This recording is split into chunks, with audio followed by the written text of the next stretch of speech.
বর্ধমান স্টেশনের দিকে নজর রাখবো, কারণ বর্ধমান স্টেশনে প্রায় 100 কচ্ছপ ব্যাগে ভরে কচ্ছপ পাচারের চেষ্টা।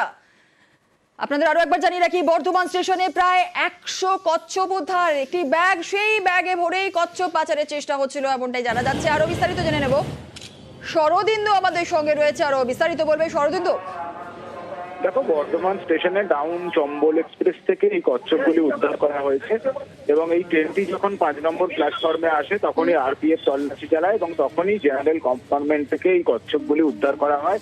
সিটের নিচে সেগুলি ফিড ব্যাগের মধ্যে রাখা ছিল এবং এর আগেও কচ্ছপ পাচারে ধরা পড়েছিল বর্ধমানে, এবং এই উত্তরপ্রদেশের দিক থেকে এইসব কচ্ছপগুলি নিয়ে আসা হচ্ছিল এবং এই রাজ্য থেকে এশিয়ার বিভিন্ন দেশেই কচ্ছপগুলি পাচার হয়।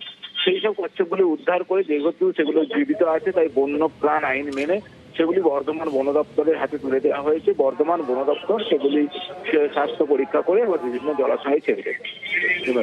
বেশ, ধন্যবাদ। আমাদের কাছে আজকে সকালবেলা হঠাৎ খবর আছে যে বর্ধমান আরপিএফ থেকে যেরকম ওখানে 5 নম্বর প্ল্যাটফর্ম থেকে ডাউন চম্বল এক্সপ্রেস থেকে কিছু কচ্ছপ উদ্ধার হয়েছে। আমরা খবর পাওয়া মাত্রই আমাদের যিনি রেঞ্জ অফিসার আছেন আমাদেরকে খবর দেওয়া মাত্রই আমরা সাথে কচ্ছপগুলো ওখান থেকে রেস্কিউ করে নিয়ে আসি। আমরা বর্ধমান বন দপ্তরে ওগুলো নিয়ে এসেছি। এরপর আমাদের আধিকারিক যেখানে ওগুলো রিলিজ করতে বলবেন আমরা গিয়ে রিলিজ করে আসবো।